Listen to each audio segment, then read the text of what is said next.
জাতিসংঘের মহাসচিব Antonio Guterres অন্তর্বর্তী সরকারের প্রধান উপদেষ্টা ডক্টর মোহাম্মদ ইউনূসের কাছে এক চিঠিতে তার সরকারের প্রচেষ্টায় সম্পূর্ণ সমর্থন পুনর্ব্যক্ত করেছেন। ১৬ আগস্ট এক চিঠিতে জাতিসংঘের মহাসচিব গণতন্ত্রের দিক উন্মোচনে ডক্টর ইউনূসকে সমর্থনের কথা জানিয়েছেন। সোমবার রাতে প্রধান উপদেষ্টার প্রেস উইং চিঠিটি প্রকাশ করেন। সেখানে বলা হয়েছে, জাতিসংঘ ডক্টর ইউনূসের নেতৃত্বাধীন অন্তর্বর্তী সরকারের সাথে কাজ করতে আগ্রহী।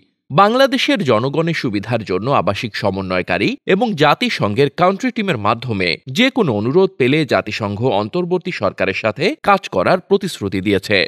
জাতিসংঘ প্রধান গণপ্রজাতন্ত্রী বাংলাদেশের অন্তর্বর্তী সরকারের প্রধান উপদেষ্টা হিসেবে ডক্টর ইউনূসের দায়িত্ব গ্রহণের জন্য তাকে শুভেচ্ছা জানান।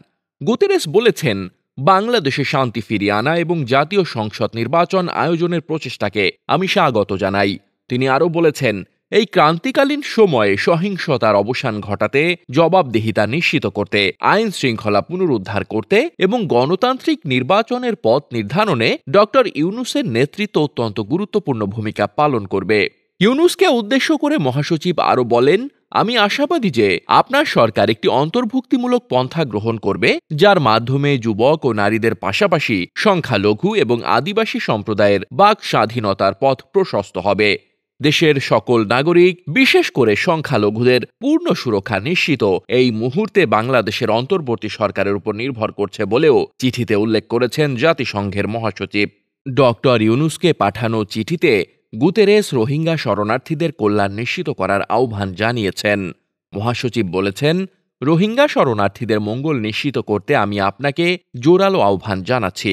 Republic of the union of মায়ানমারের অবনতিশীল পরিস্থিতি বিবেচনা করে গুতেরেস ডক্টর ইউনূসকে এই আহ্বান জানান। চিঠিতে সর্বশেষ গুতেরেস বলেছেন, বাংলাদেশ এখন তার ইতিহাসের এক গুরুত্বপূর্ণ সন্ধিক্ষণে দাঁড়িয়ে আছে।